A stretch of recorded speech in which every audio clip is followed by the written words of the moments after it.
नमस्कार, जय हिंद, राधे राधे दोस्तों। मैं सुजीत मिश्रा आप सभी का स्वागत करता हूं मयूर एकेडमी के इस परिवार में। दोस्तों, अगर आप राजनीति विज्ञान विषय से आरपीएससी स्कूल व्याख्याता बनने के लिए प्रयास कर रहे हैं, उसकी तैयारी कर रहे हैं, तो ये वीडियो आप ही के लिए है। मैंने इसमें बहुत अपने सीमित बुक लिस्ट वगैरह जो है मेरे पास, इन सब चीज़ों को मैं साझा करने का प्रयास किया हूँ। जैसा कि ऑनलाइन ऑफलाइन जुड़े बहुत सारे साथियों का एक मैसेज था, कमेंट था कि भाई अपनी अध्ययन सामग्री वगैरह को आप साझा करिए। तो ये वीडियो आप सबके लिए है। इस वीडियो के अंत तक मैं आपको ये भी साझा कर दूंगा कि ये सारी सामग्री मैं आपको कैसे प्रोवाइड करा सकता हूँ या मैं आपके अध्ययन में कैसे हेल्प कर सकता हूँ। और दोस्तों, इस वीडियो को बनाने का जो मेन पर्पज़ है, बहुत सारे ऐसे विद्यार्थी हैं जो ग्रामीण अंचल मतलब ग्रामीण परिवेश से हैं, जो शहर वगैरह में जाकर स्टडी नहीं कर सकते या फिर अफोर्ड नहीं कर पा रहे हैं। तो ये चीज़ें, मेरा एक ईमानदार प्रयास उन सभी के लिए है कि मैं उन सबको यह सब चीज़ें साझा कर पाऊँ कि घर बैठे ही सीमित संसाधनों से ही अपनी पढ़ाई को एक तरीके से पूरे मनोयोग के साथ कैसे लगें। और इस सफलता जो कि इस साल 2024-25 के स्टार्टिंग में ही स्कूल व्याख्याता की जो खबरें आ रही हैं पद आने की, इसमें अपने आप को एक तरीके से मजबूत और सशक्त कैंडिडेट के तौर पे अपने आप को पेश कर पाएँ। तो दोस्तों, जैसा कि मैंने शॉर्ट वीडियो में पहले ही बता दिया था कि प्रयास हमारा इसमें ये रहेगा कि वैसे बहुत सारे विद्यार्थी जो अभी हाल फिलहाल में जिन्होंने राजनीति विज्ञान से स्कूल व्याख्याता बनने के लिए अभी पढ़ाई स्टार्ट की है या बिगनर्स हैं, तो ये वीडियो हमारी कोशिश के अनुरूप ये रहेगी कि मैं इसको जो प्रारंभ कर रहे हैं अभी हाल फिलहाल में, उनका भी अध्ययन अच्छे से हो पाए और वो अपने पढ़ाई वगैरह या इन सब सारी चीज़ों को एक तरीके से गति दे पाएँ। और साथ साथ जिन विद्यार्थियों ने अभी कुछ कोर्स वगैरह कर रखा है या कंप्लीट कर रखा है, ये उनकी भी पढ़ाई में एक तरीके से सहायक हो। तो दोस्तों, स्टार्ट करते हैं। सबसे पहले मैं आप सभी से मैंने पूरी एक बुक लिस्ट और इन सब सारी चीज़ों से रिलेटेड पॉइंट में लिख कर लाया हूँ कि आप सभी तक मैं उसको आहिस्ता आहिस्ता एक एक चीज़ें कर क्लियर कर पाऊँ। तो सबसे पहले हम ध्यान देंगे कि जो विद्यार्थी अभी बिगनर्स हैं, जिन्होंने अभी राजनीति विज्ञान से स्कूल व्याख्याता बनने की तैयारी या पढ़ने की अभी शुरू की है, या बहुत सारे विद्यार्थी जिन्होंने अभी स्टार्ट कर दिए लेकिन अभी उनके बेसिक कॉन्सेप्ट क्लियर नहीं है, तो उनको क्या करना है वो मैं आप तक साझा करने का प्रयास करूँगा। आपको 12th की एनसीईआरटी और 11th की एनसीईआरटी, इसको आपको पढ़ना होगा और यहाँ से आपको अपनी अध्ययन को शुरुआत करने होंगे। अगर आप देखोगे, राजनीतिक सिद्धांत 11th क्लास की एक एनसीईआरटी आती है, आप सबसे पहले उसको पढ़ने का प्रयास करेंगे। मैं आपको दिखा भी देता हूँ कि ये राजनीतिक सिद्धांत की एनसीईआरटी है, जो दास कैपिटल के इसके प्रकाशक हैं। आप इसमें ये पूरी एनसीईआरटी बेस्ड ही रहती है, आप इसको ले सकते हैं। ये आपके राजनीतिक सिद्धांत की समझ, जैसे कि समाजवाद क्या है, उदारवाद क्या है, स्वतंत्रता क्या है, समानता क्या है, इन सब चीज़ों की एक समझ है, वो बहुत अच्छा ये डेवलप करने का काम करेगी। दूसरा है भारत का संविधान, सिद्धांत और व्यवहार। ये भी आप एनसीईआरटी, ये क्लास 11th की है, आप इसको ले सकते हो, आप इसको पढ़ना स्टार्ट करिए। मैं पूरी ईमानदारी से बताना चाहूँगा कि ये आपकी समझ को बढ़ाने का काम करेगा और आपके बेसिक्स को ये कंप्लीट और तौर पे एक तरीके से पूर्ण करने का काम करेगा। तो ये आप भारत का संविधान, सिद्धांत और व्यवहार, आप इसको फॉलो कर सकते हैं, पढ़ सकते हैं। अगर आप 12th क्लास की एनसीईआरटी की बात करेंगे तो 12th क्लास में 2 एनसीईआरटी की बुक होती है। एक है समकालीन विश्व राजनीति, तो आप समकालीन विश्व राजनीति आप इसको ले सकते हैं। ये आईआर वाले पोर्शन की आपकी समझ, जो आईआर आप इसमें दे रखा है इस आरपीएससी फर्स्ट ग्रेड में, उसकी आपकी बेसिक और इसकी समझ को बढ़ाने का ये काम करेगा।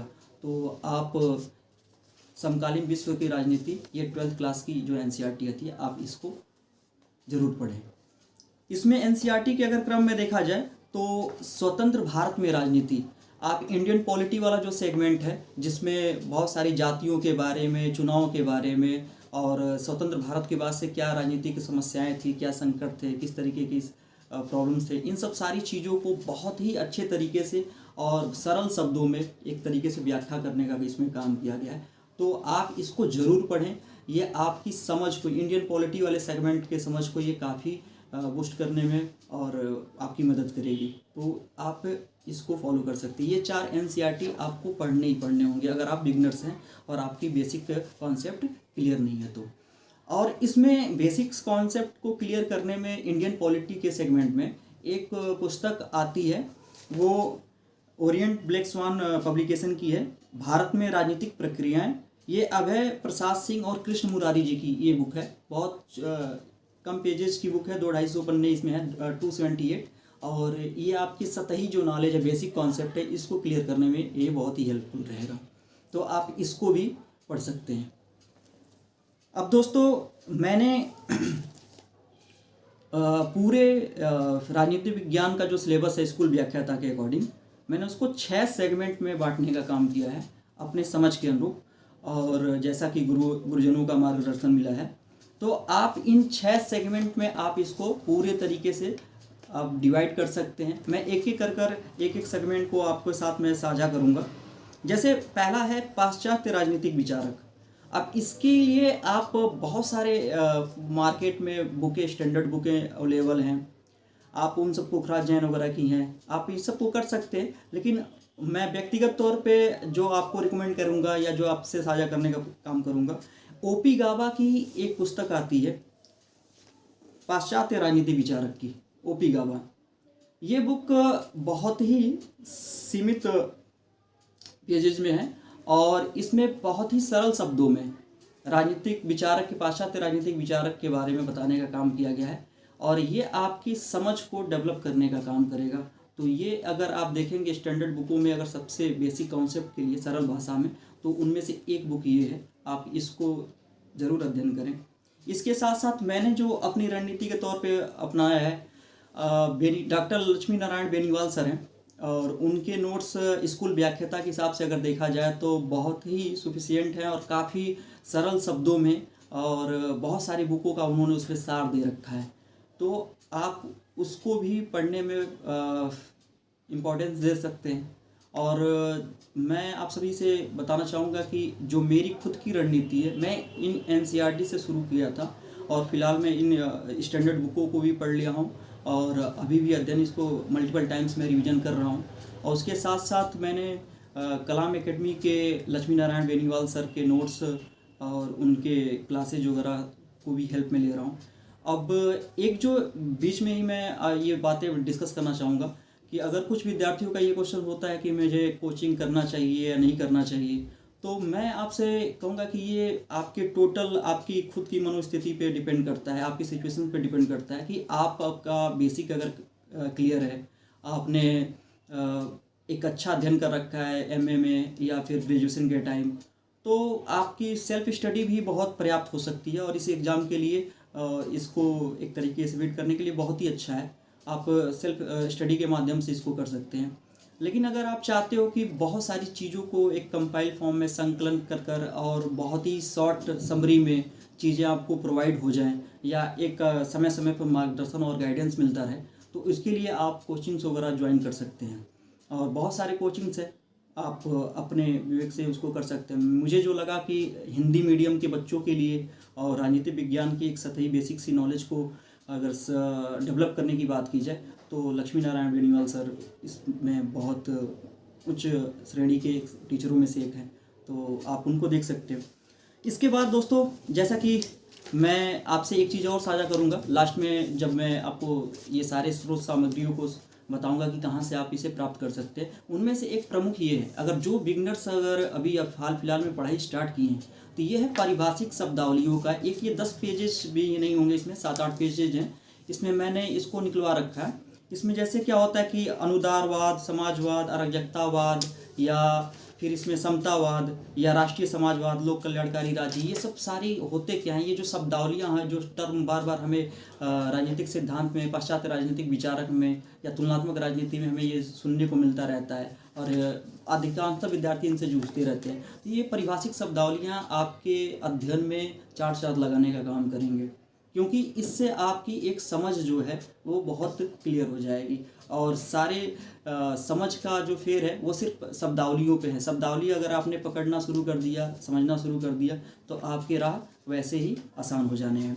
फिर उसके बाद से मैंने क्या किया था, एनसीईआरटी पढ़ने के बाद आप एक शॉर्ट समरी, कम से कम ये 20 पेजेज का होगा, 20-25 पेजेज का, मैंने इसको निकलवा रखा है। और इसका फ़ायदा क्या है कि मैं बहुत कम समय में इसको मल्टीपल टाइम रिवीजन कर पाता हूँ। और जो मेरा एक बेसिक कॉन्सेप्ट है कि एनसीईआरटी से बहुत सारी क्वेश्चन एकदम बहुत सारे सीधे ही पूछ दिए जाते हैं, उसमें आपको ये मदद देने का काम करेगा। तो आप इसको भी फॉलो कर सकते हैं। उसके बाद दोस्तों भारतीय राजनीति विचारक के लिए मैंने ओम प्रकाश गाबा की बुक पढ़ी है, और ये आपके लिए समझ के लिए भी अच्छी बुक है।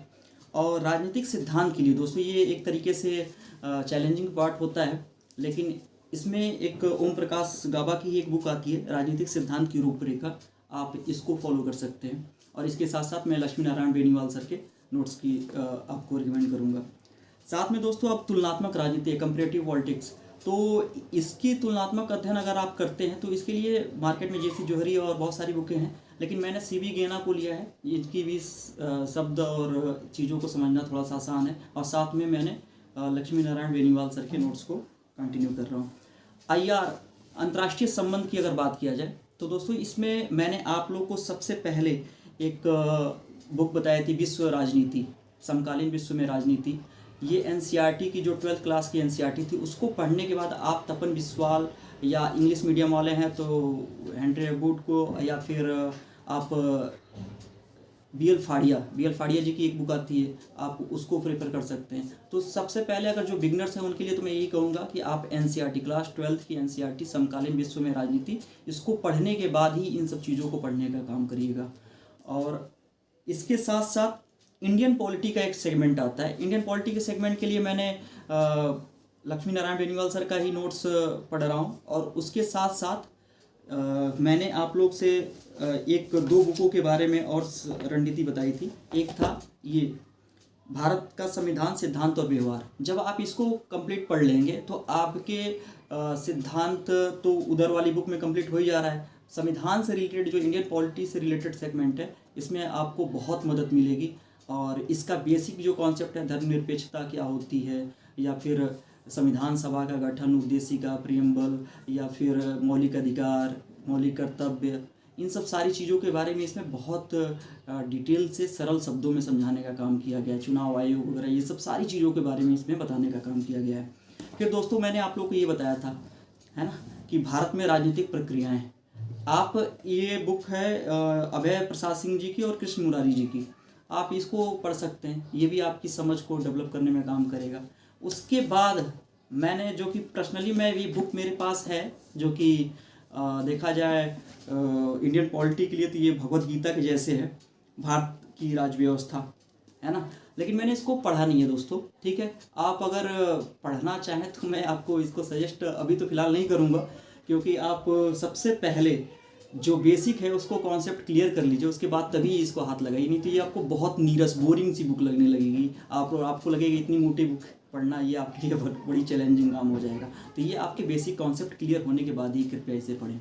फिर दोस्तों जो फाइनली मैं एक चीज़ आपसे रिकमेंड करूँगा कि इंडियन पॉलिटी का जब आपका बेसिक क्लियर हो जाए तो आपको इस बेयर एक्ट, ये जो बाइलिंगुअल है, ये सेंट्रल पब्लिकेशन की बुक है, ये हिंदी इंग्लिश दोनों में आता है, द्विभाषी संस्करण इसका है, और इसको आपको पढ़ना बहुत ज़रूरी है। ये बेयर एक्ट क्या होता है, इसमें बहुत सारे संविधान के अनुच्छेदों वगैरह को, सारी चीज़ों को एक्सप्लेन किया गया है। फिर इसमें सब क्लॉज इस सब चीज़ों के बारे में बताया गया है, और जितने भी महत्वपूर्ण वाद हैं अभी स्वतंत्र भारत से लेकर अभी प्रेजेंट टाइम तक, उसको इसमें बताने का काम किया गया। जैसे केशवानंद भारती वगैरह वाद या मिनर्वा मिल्स वगैरह, ये सब सारी चीज़ें, तो ये सब को इसमें बहुत ही ढंग से बताने का काम किया गया। तो आप इसको भी ज़रूर पढ़िएगा।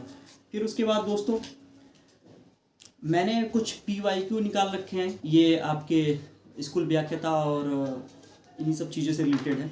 फिर उसके बाद अगर आप प्रैक्टिस, ये तो मोस्ट इम्पॉर्टेंट पॉइंट है, आपको इसको करना ही करना है। तो प्रैक्टिस के लिए दोस्तों आप UGC नेट JRF की बुक आती है, ये घटना चक्र पब्लिकेशन की है, आप इसे ले सकते हैं। यूथ भी आता है, यूथ में सर थोड़ा सा कुछ दोस्तों त्रुटियाँ वगैरह ज़्यादा होती हैं, तो मैं तो फ़िलहाल के लिए इसी को रिकमेंड करूँगा। इसमें बहुत सारे क्वेश्चंस को एक्सप्लेनेशन के साथ बताया गया, ये बहुत ही सही बुक है। मैंने फ़िलहाल इसका अध्ययन और इसको प्रैक्टिस कर रखा है। उसके बाद दोस्तों ये सारे के सारे मेरे नोट्स हैं, ये RPSC first grade Lakshmi Narayan Beniwal sir के हैं, तो मैं इन सब चीज़ों को भी साझा कर देता हूँ। मैं डिस्क्रिप्शंस में आपको ये लिंक प्रोवाइड कर दूंगा टेलीग्राम का। मयूर स्पेस एकेडमी स्पेस 24, मयूर एकेडमी 24 टेलीग्राम चैनल है। आप उस पर जुड़कर मैं इस पे से बहुत सारी अध्ययन सामग्रियों को मैं आप तक साझा करूंगा। उम्मीद है कि आपको मेरा ये प्रयास पसंद आया होगा। अगर आप इस चैनल पे नए हैं तो आपकी प्रतिक्रियाएं, फीडबैक, कमेंट के माध्यम से हमें मिलनी चाहिए। और अगर आपका ये प्रयास सही लगता है तो आप सभी भी जुड़ें और अपने उन दोस्तों तक, साथियों तक जो ग्रामीण अंचल परिवेश या ग्रामीण परिवेश से हैं, उन तक भी पहुंचाने का काम करें। बहुत बहुत धन्यवाद साथियों, और आप सभी के लिए मंगल कामनाएं। ये 2024 हमारा है और हम बहुत अच्छे से इसको पूर्ण उपयोगिता के तौर पे इसको अपने सिद्ध करने का काम करेंगे। तो बहुत बहुत धन्यवाद।